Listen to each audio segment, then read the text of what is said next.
మామిడి తొక్కు పచ్చడి అండి, రోటి పచ్చడి. అవి ఎలా చేసుకుంటామో చూద్దాం మనం ఇప్పుడు. ఇదిగోండి రోలు రోకలి. ఇందులో ఫస్ట్ కొంచెం ఉప్పు వేసుకోవాలి.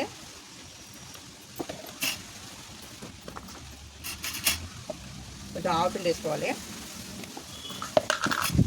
ఇది మెంతిపిండి. ఈ ఆవుపిండి వేసామండి. కొంచెం ఇప్పుడు మెంతిపిండి వేసాం, కొంచెం ఆవుపిండి వేయాలి. కొంచెం పసుపు, ఎల్లుల్లిపాయలు. చాలా ఈజీ అండి ఇది పచ్చడి. మనం ఇవన్నీ వేసుకున్నాం కదా. ఇది మేము ఏం వేసుకున్నాం అంటే ఆవుపిండి, మెంతిపిండి, ఎల్లుల్లిపాయ, ఉప్పు, పసుపు వేసుకున్నాము. ఇందులో మనం ఒకసారి ఇలా ఇలా కుమ్ముకోవాలండి ఎల్లుల్లిపాయ ఇది అయ్యే వరకు. ఇది అయిపోయింది కదండి. ఇప్పుడు మామిడికాయ ముక్కలు వేసుకుందాము. ఇలాగా మనం తొక్కతోటి కోసుకోవాలండి, తొక్క చెక్కక్కర్లేదు. ఇలాగ తొక్కతోటి వేసుకోవాలి ముక్కలు, చిన్న ముక్కలు కోసుకోవాలి. ఇది ఒకసారి ఇలా దంచుకోవాలి.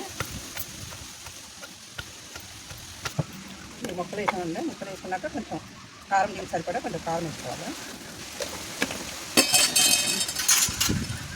ఇప్పుడు కొంచెం ఇలాగ కిందికి పైకి కలిపేసి రోట్లో అన్నీ ఆవుపిండి, మెంతిపిండి, ఉప్పు అన్నీ ఉన్నాయి కదా, అవన్నీ కలిపేసి ఇలాగా ఒకసారి దంచుకోవాలి.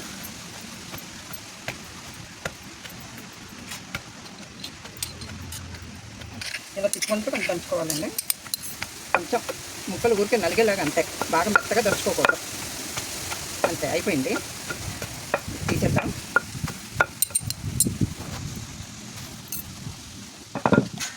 ఇప్పుడు ఇది తాలింపు పెట్టాము. వెల్లుల్లి, ఎండుమిరపకాయ, ఆవాలు, జీలకర్ర, నూనె, కొద్దిగా ఇంగు వేసి తాలింపు పెట్టాము. ఇందులో ఇది వేసి కలుపుకోవాలి. ఇలా ముక్కలు ముక్కల్లా ఉండగానే మనం తీసేసుకోవాలి.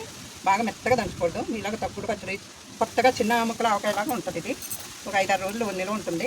మనం అప్పటికప్పుడు కొత్త పచ్చడిలాగా ఉంటుంది తినడానికి.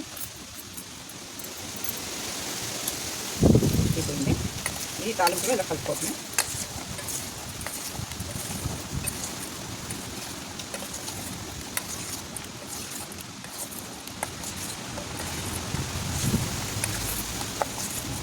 అయిపోయిందండి.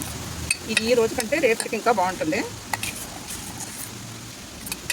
ఎప్పుడైనా వేసుకొని తినచ్చు, బాగుంటుంది. రెడీ అయిందండి రోటి పచ్చడి, మామిడికాయ రోటి పచ్చడి. ఇంకొంచెం ఆయిల్ ఎక్కువ వేసుకున్నా చాలా బాగుంటుంది. అన్నంలోకి నెయ్యి వేసుకొని తిన్నా వేడి వేడి అన్నంలో బాగుంటుంది. కొత్త పచ్చడిలాగా ఉంటుంది, ఆవకాయ పచ్చడిలాగా. రెడీ.